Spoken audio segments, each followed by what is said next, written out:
Nós estamos expondo os Salmos, iniciamos recentemente. Nosso propósito é, ao longo desse ano, expormos ao menos o livro 1, que compreende os Salmos 1 até o Salmo 41. Hoje vamos expor o Salmo de número 4. Salmo de número 4, eu convido aos irmãos, aos adultos, jovens, adolescentes, às crianças, para que acompanhem com atenção, com interesse, a leitura da palavra do Senhor. Ao mestre de canto, com instrumentos de cordas, Salmo de Davi. Responde-me quando clamo, ó Deus da minha justiça. Na angústia, tu me deste alívio. Tem misericórdia de mim e ouve a minha oração. Filhos dos homens, até quando vocês vão querer transformar a minha glória em vergonha?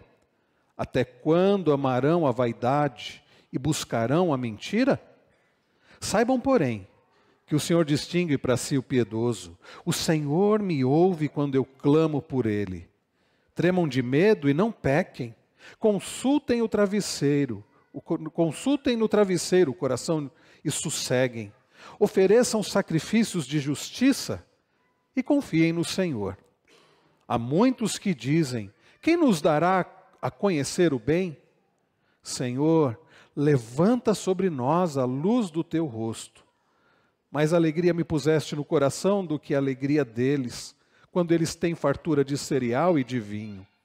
Em paz me deito e logo pego no sono, porque só tu, Senhor, me fazes repousar seguro. Como nosso irmão Daniel orou há pouco, que o Senhor fale ao nosso coração através da sua palavra. Irmãos queridos, há pouco tempo eu contei a ilustração do grande equilibrista, um homem que desafiava, as leis da física, e ele então esticava uma corda de aço de um ponto a outro, e sobre aquela corda de aço ele caminhava, e geralmente sobre lugares assim, sobre precipícios, ou seja, qualquer descuido, qualquer dificuldade, ele morreria caindo daquela, ao se desequilibrar. E certa feita, aquele homem reuniu uma multidão, porque ele esticou a corda de aço sobre um precipício, sobre dois pontos, e qualquer descuido, então, daquele homem, ele poderia cair sobre num abismo. E a multidão ali, ele perguntou: vocês acreditam que eu posso atravessar de um ponto para o outro? E as pessoas diziam sim. E ele foi então, se equilibrando de um ponto a outro. Depois ele disse: vocês acreditam que eu posso retornar? E eles gritaram sim, e ele retornou. Depois ele disse: vocês acreditam que eu posso fazer isso carregando alguém nas costas? E eles disseram sim.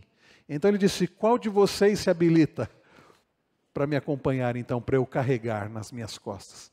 Bom, vocês podem imaginar que houve um silêncio, porque ainda que as pessoas tenham dito que acreditavam que ele poderia fazê-lo, ninguém de fato confiava ao ponto de se sujeitar a ser carregada por ele.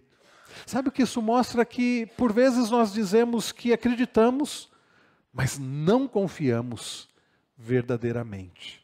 Assim, queridos, tem sido por vezes em relação a Deus.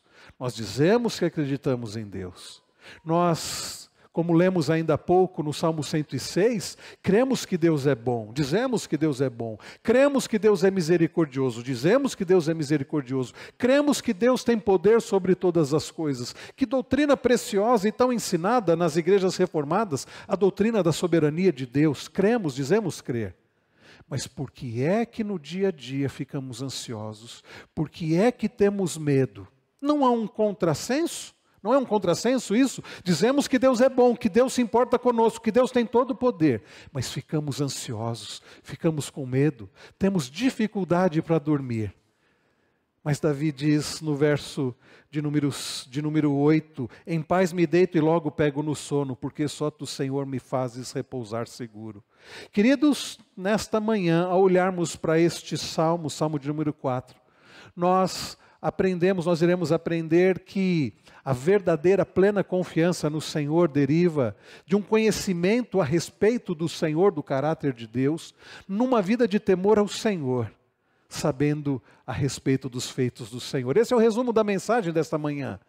Uma confiança plena no Senhor deriva de uma vida que sabe, que conhece quem é Deus, vive uma vida de temor ao Senhor, na certeza dos feitos do Senhor. Nós vamos aprender isso em 3 partes, e a primeira delas é: a plena confiança no Senhor deriva de um conhecimento a respeito do Senhor. Ou seja, para confiarmos no Senhor, nós precisamos saber quem Deus é. Olhe comigo, verso de número 1. Responde-me quando clamo, ó Deus da minha justiça. Na angústia tu me deste alívio. Tem misericórdia de mim e ouve a minha oração. Irmãos queridos, nós estamos expondo o livro dos Salmos. Nós já vimos os 3 primeiros salmos, hoje o salmo de número 4. E domingo passado nós pudemos expor o salmo de número 3. No título do salmo, que é um inspirado, que está em itálico, nós vimos qual era o contexto do salmo. O salmo de Davi, quando fugia de Absalão, seu filho.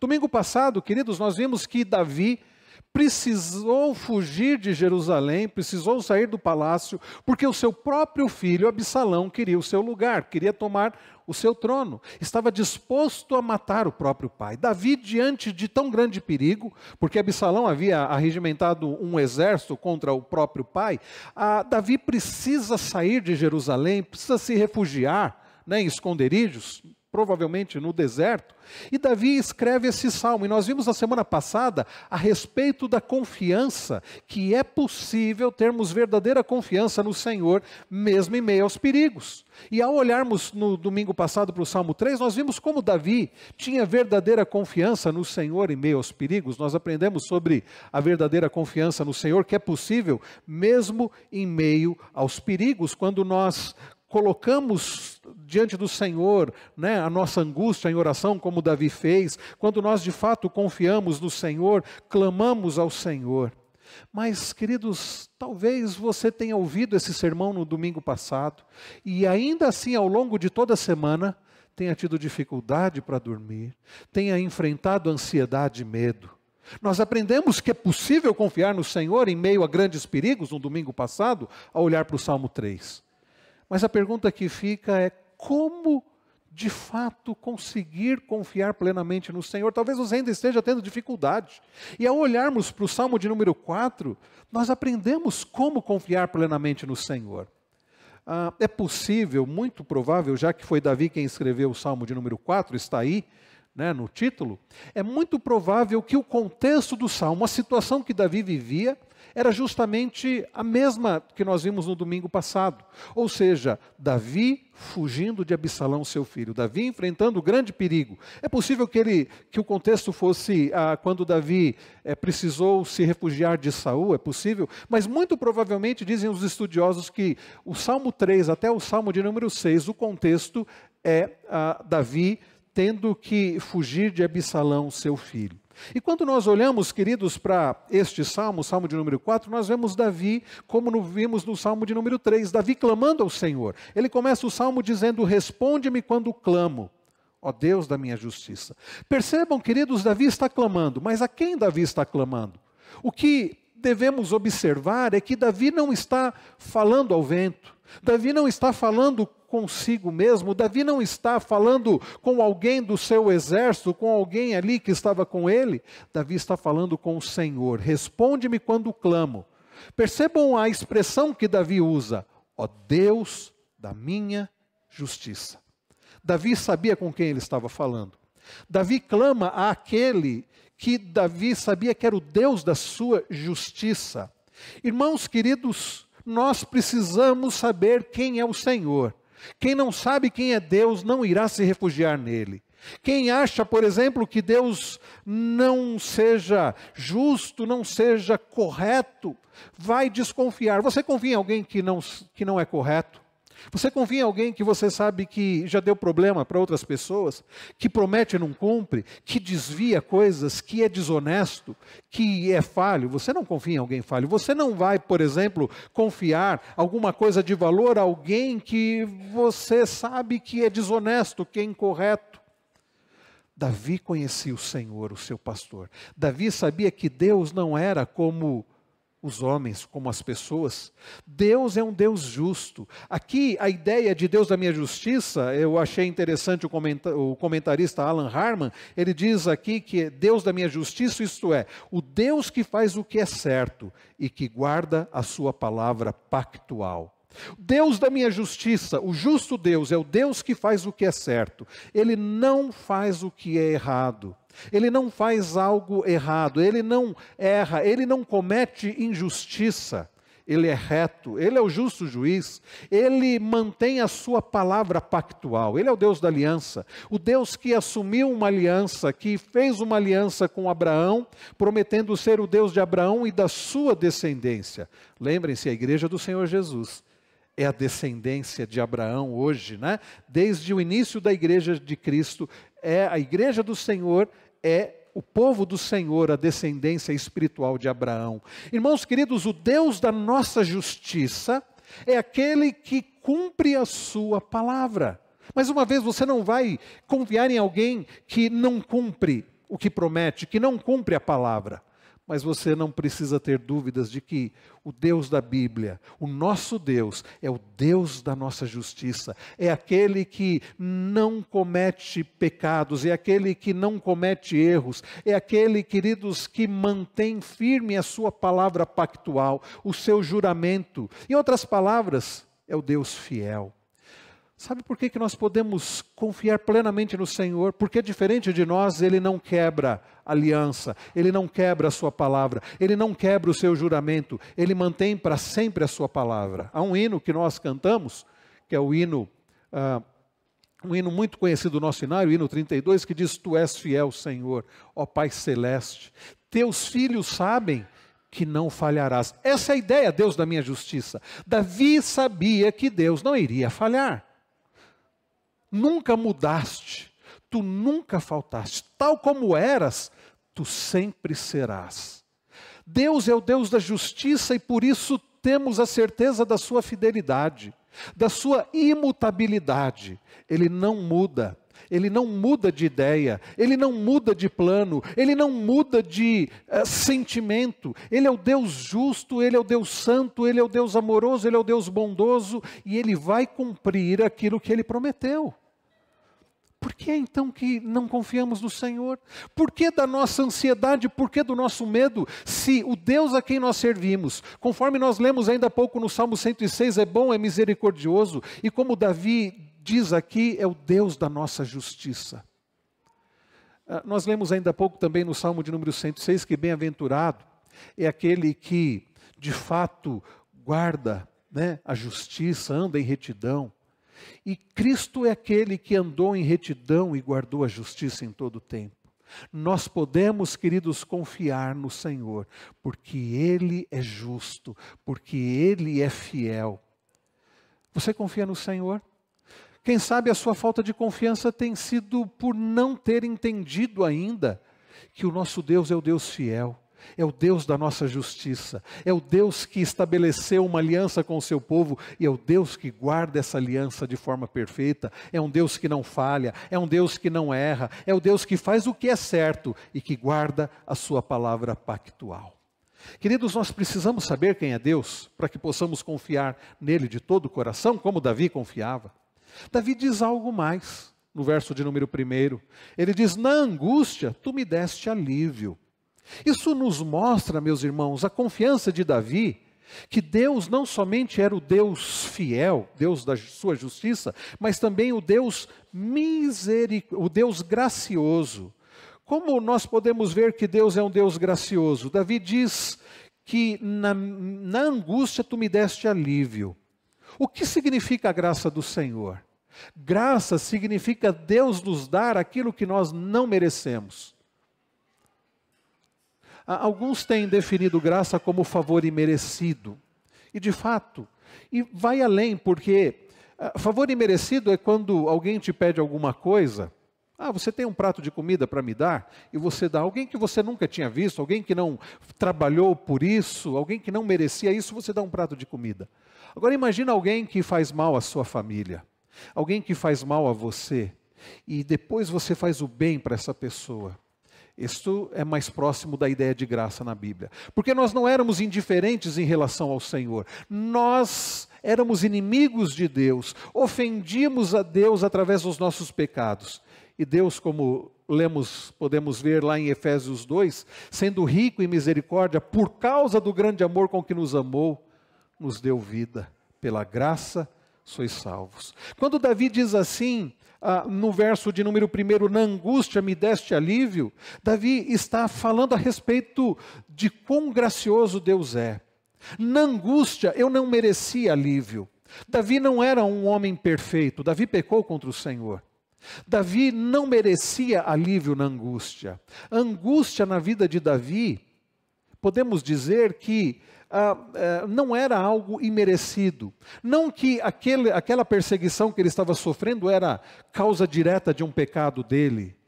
Bom, se de fato era o caso de Absalão mesmo, era pecado de Absalão. Mas Davi havia falhado como pai com Absalão. Davi havia falhado como servo do Senhor também. Conquanto aquela angústia que Davi havia sentido não fosse fruto talvez direto do pecado, era fruto indireto do pecado, porque todo sofrimento é fruto do pecado. E Davi não era um homem perfeito. Em outras palavras, irmãos, o que eu estou querendo dizer é que Davi não merecia receber alívio do Senhor. E quando Davi diz assim, na angústia me deste alívio, Davi está dizendo, o Senhor é um Deus gracioso, o Senhor é o Deus que nos dá aquilo que não merecemos. Davi não merecia alívio, Davi merecia mais angústia, Davi merecia condenação eterna, e não somente Davi, cada um de nós aqui. Nenhum de nós na angústia merece alívio, por um motivo muito simples, nós somos pecadores. O salário do pecado é a morte, o salário do pecado é a angústia, o salário do pecado é condenação. Mas Davi diz, na angústia, o Senhor me deu alívio. O que nós acabamos de cantar, baseado em Isaías 63. Jesus Cristo sofreu angústia em nosso lugar na cruz. Jesus Cristo na cruz do Calvário sentiu, experimentou a angústia profunda de alma e no corpo, para que nós pudéssemos receber alívio e experimentarmos verdadeira paz, a ponto de podermos deitar e dormir, porque Jesus experimentou grande angústia no corpo e na alma, recebendo sobre si a culpa dos nossos pecados na cruz. Isso é fruto da graça do Senhor. Sabe quando é que você vai confiar no Senhor de todo o coração, como Salomão escreve em Provérbios 3? Quando você de fato entender que o nosso Deus é gracioso, quando você entender o que é graça. Davi diz que o Senhor é um Deus que é o Deus da nossa justiça, Ele é um Deus fiel. Davi diz que Deus é um Deus que nos dá aquilo que não merecemos, Ele é gracioso. Mas em terceiro lugar, meus irmãos, Davi enfatiza a misericórdia do Senhor. Final do verso 1, tem misericórdia de mim e ouve a minha oração. Sabe por que Davi diz, tem misericórdia de mim? Porque Davi sabia que Deus é misericordioso. Deus, se graça é Deus nos dar aquilo que não merecemos, misericórdia significa Deus não nos dar aquilo que merecemos. Nós merecemos a condenação, nós merecemos a angústia, nós merecemos o abandono de Deus por causa dos nossos pecados. Mas Deus, sendo misericordioso, Ele não nos dá o que merecemos. Davi diz, tem misericórdia de mim e ouve a minha oração. Queridos irmãos, Deus, Ele é um Deus fiel, um Deus gracioso, um Deus misericordioso. Foi o que nós lemos ainda há pouco no Salmo 106, a respeito da bondade do Senhor, a respeito da misericórdia do Senhor. É isso, meus irmãos, que nós precisamos trazer à nossa memória dia após dia, para que possamos desenvolver e desfrutar de uma confiança plena no Senhor. Davi confiava no Senhor porque Davi sabia quem era o Senhor, o seu pastor. Lá em Lamentações 3, Nós lemos sobre Jeremias dizendo no verso 21, quero trazer à memória o que me pode dar esperança.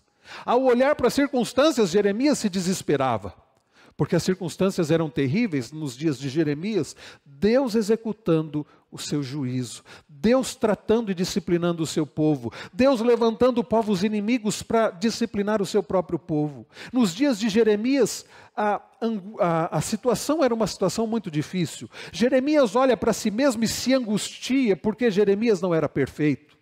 Ele olha para as circunstâncias e se angustia, ele olha para si mesmo e se angustia.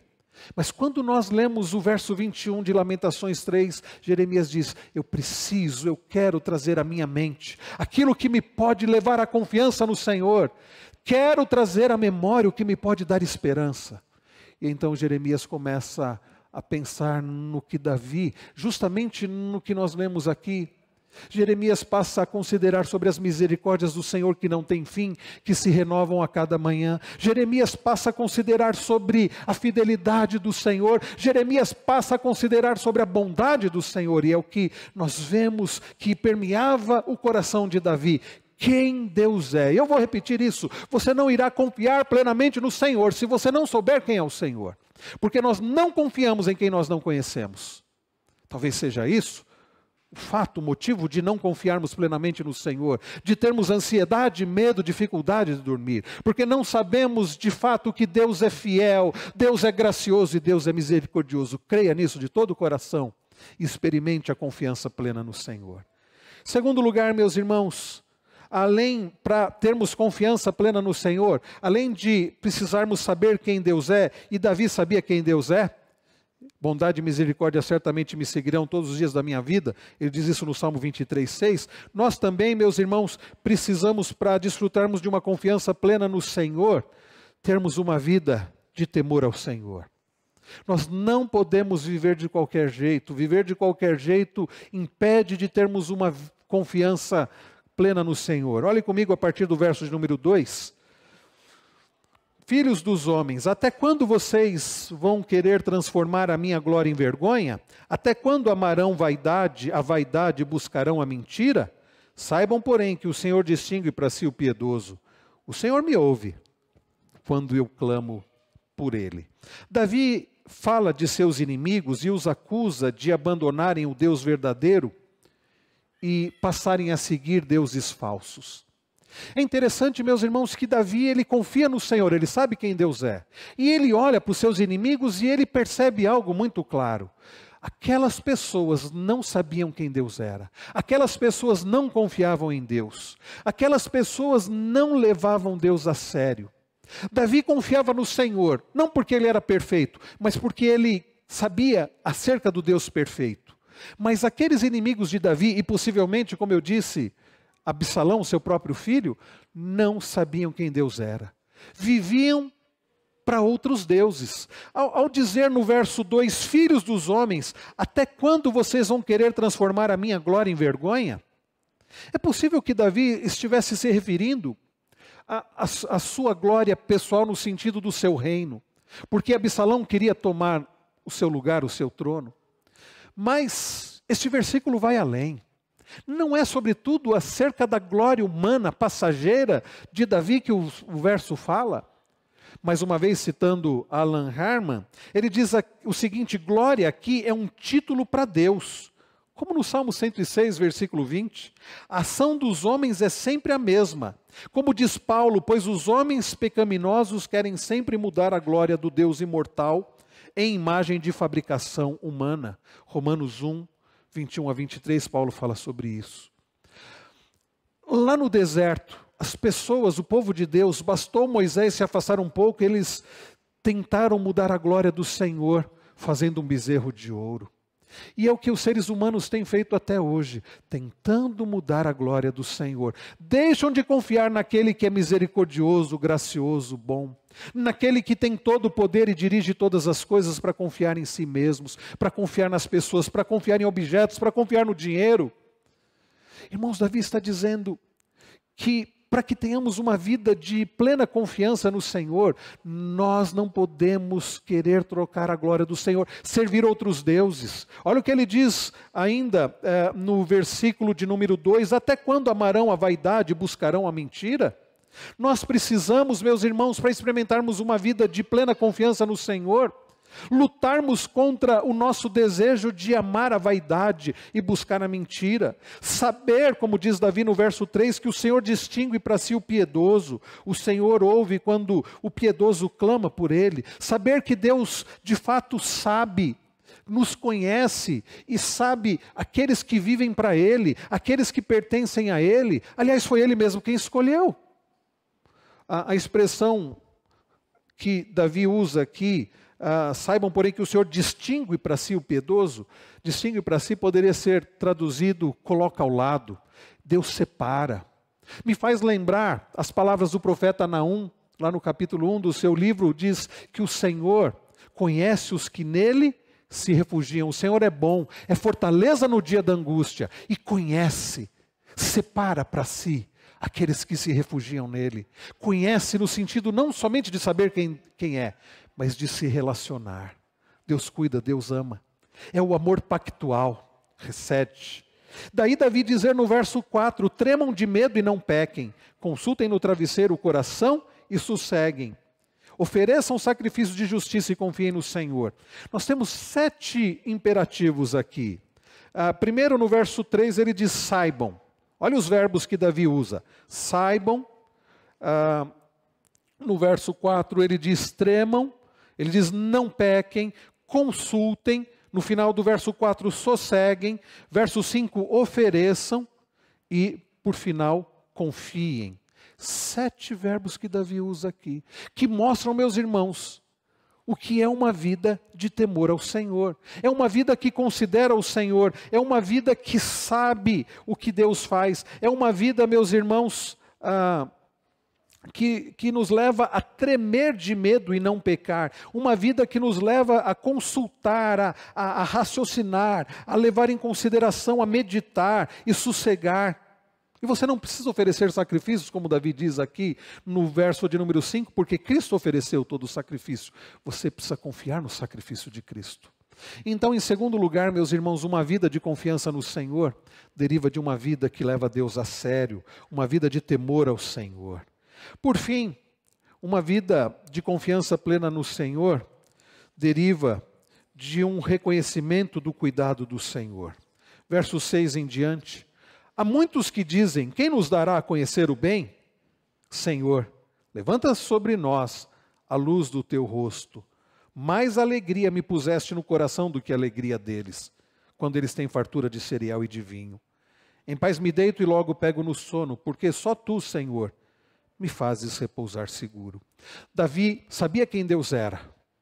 Deus misericordioso, Deus gracioso, o Deus justo, o Deus fiel.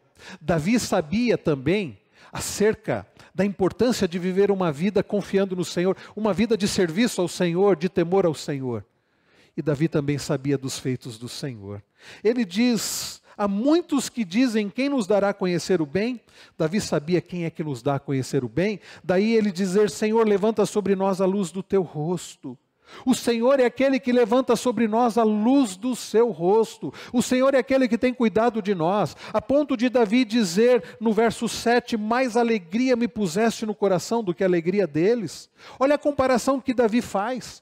Os seus inimigos, aqueles que viviam amando a vaidade, buscando mentira, que viviam servindo falsos deuses, a alegria que eles tinham, mesmo no momento de fartura, como ele diz, quando eles têm fartura de cereal e de vinho, é uma alegria menor do que a que Davi experimentava, na confiança do Deus único e verdadeiro. Deixa eu dizer uma coisa para você, a alegria que nós podemos desfrutar no Senhor, a alegria que Paulo diz lá em Filipenses 4,4, alegrai-vos sempre no Senhor, é maior do que a alegria daqueles que não servem ao Senhor, que podem possuir mansões, que podem ter uma mesa farta. Estes, a alegria deles é limitada, mas a alegria no Senhor é uma alegria que é a nossa força, como a Manu citou ainda há pouco na oração, é alegria incomparável.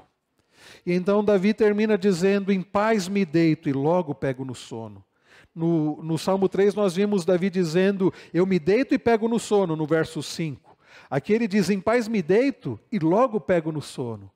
Não é porque ele não sofria perigos, ele estava enfrentando grande perigo, mas é porque a sua confiança era plena no Senhor. Ele sabia quem Deus era, ele sabia o que Deus faz, porque só do Senhor me fazes repousar seguro. Uma confiança plena no Senhor deriva na compreensão de quem Deus é, numa vida de temor ao Senhor, na certeza do que Deus faz. Deus tem poder para nos fazer repousar seguros. A nossa maior confiança, e era a confiança de Davi, é muito mais do que uma segurança temporária, terrena, é a segurança em Cristo. Aquele que nos faz repousar seguro, aquele que é o nosso descanso eterno. Daí, podermos citar o precioso Catecismo de Heidelberg, cuja primeira pergunta é, qual é a sua única segurança, seu conforto nesta vida e na morte? E a resposta é, o meu único conforto nesta vida e na morte é que eu pertenço, corpo e alma, eu pertenço a Cristo, o meu Salvador. Queridos, é possível, como nós vimos no domingo passado, ao olhar para o Salmo 3, uma confiança plena no Senhor em meio aos perigos. E como nós vemos aqui no Salmo 4, esta confiança plena no Senhor, ela deriva de uma vida que sabe quem Deus é, que leva a Deus a sério e que sabe o que o Senhor faz.